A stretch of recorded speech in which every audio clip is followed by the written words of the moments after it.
Hi, my name is Mikayla Iverson, and honestly, I'm kind of disappointed in my generation because, they keep talking about how because of Trump, we are so divided as a nation, like that we're just, we hate each other and we're divided. But honestly, I think there's something that no one is willing to acknowledge, and I think there's something that's uniting us because of Trump that everyone is failing to recognize. I mean, every single person, literally every person, can do the most perfect Trump impression. All it takes is doing this.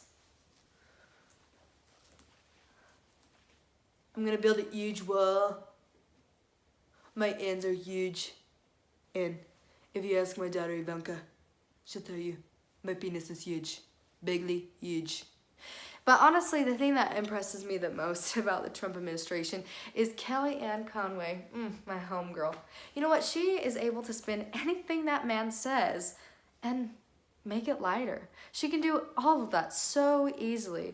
And she's gotten so good at it now to the point where I think it's gone to her head a little bit. She's kind of cocky, and this lightness has gone to her head to where the other day I was watching her on TV and I was worried she was going to float away. And speaking of floating, have you guys seen It? Because, I mean, it's a great movie. It's about a scary man that has a whole bunch of makeup on, and he terrifies a whole bunch of young teenagers, young kids. And as I was little, I used to watch the old version, and I was terrified. But as an adult, I'm actually scared for a different reason. I think the Republican media is genius because they thought any advertising is good advertising, right?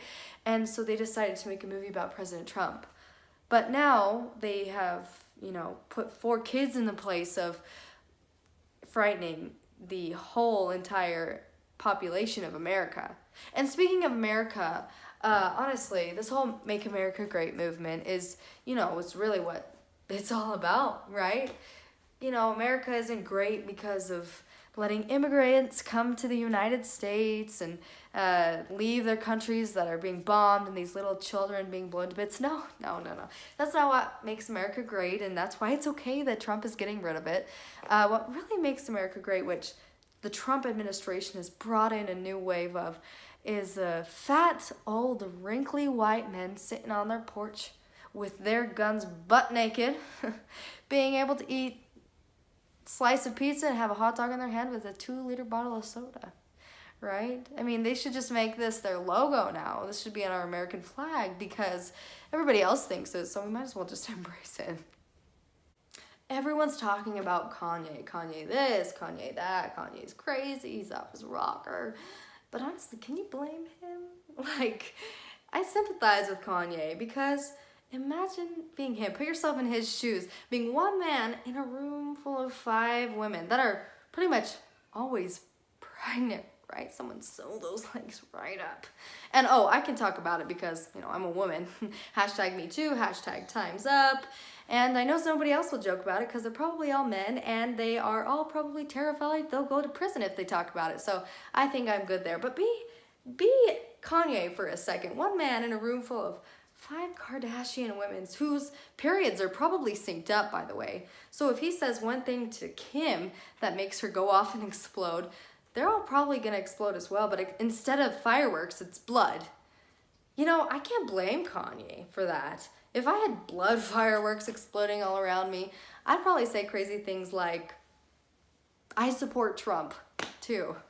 And, yeah, I support Trump is probably enough evidence there. But honestly, that scandal is not the biggest scandal that I'm surprised by.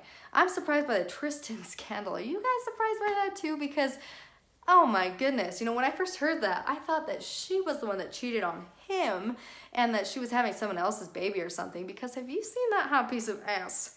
Whew. It's kind of like, spending all this money on a new sports car.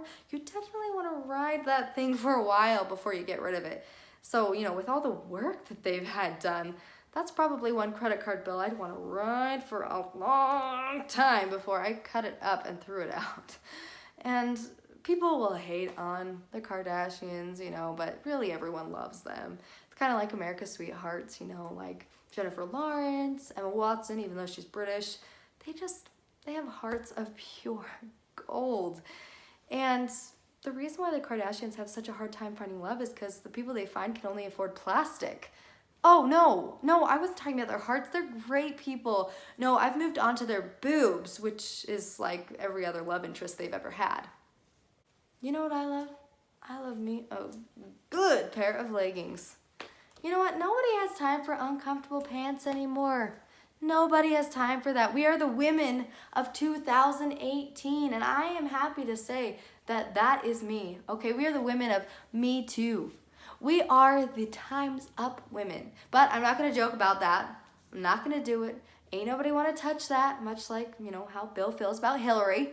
But, really though, if I want to wear a pair of leggings and make it look like I worked out all day instead of feeling like a piece of white trash crap that's on the couch, I'm going to do it. And who's to say eating a whole carton of ice cream and a whole sleeve of Oreos isn't working out, right? No, actually, I do work out, and then I wear my leggings. I do power sets of 5, 1, 2, 3, 4, 5. 1, 2, 3, 4, 5. Who's to say that's not working out? I'll argue that all day.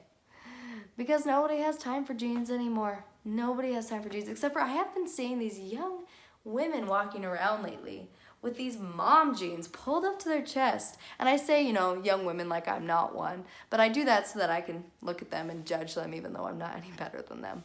And they have these mom jeans, they're pulled up, and their hoo-has are split in half.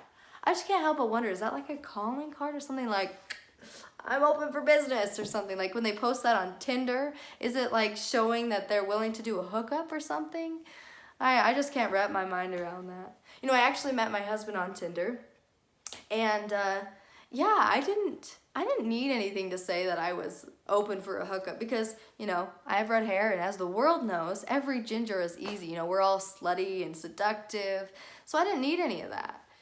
But really, actually, my husband and I, we're LDS, and so, we're dorky and religious. So, Tinder for the religious community is more like an app that asks you, who do you want to pray with for the rest of your life and raise a big family and pray that your kids don't end up just like you? Right. But that's all that parenthood really is.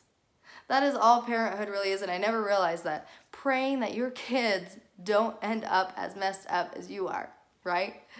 That and, trying to figure out what you're going to do with your life after you put them to bed at 7 o'clock because you're so bored.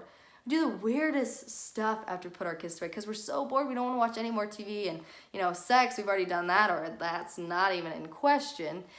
And you do stupid stuff like try to see if you can both fit in the same jacket or fit in the same pair of pants. We become like 80-year-olds instantly when you have a kid.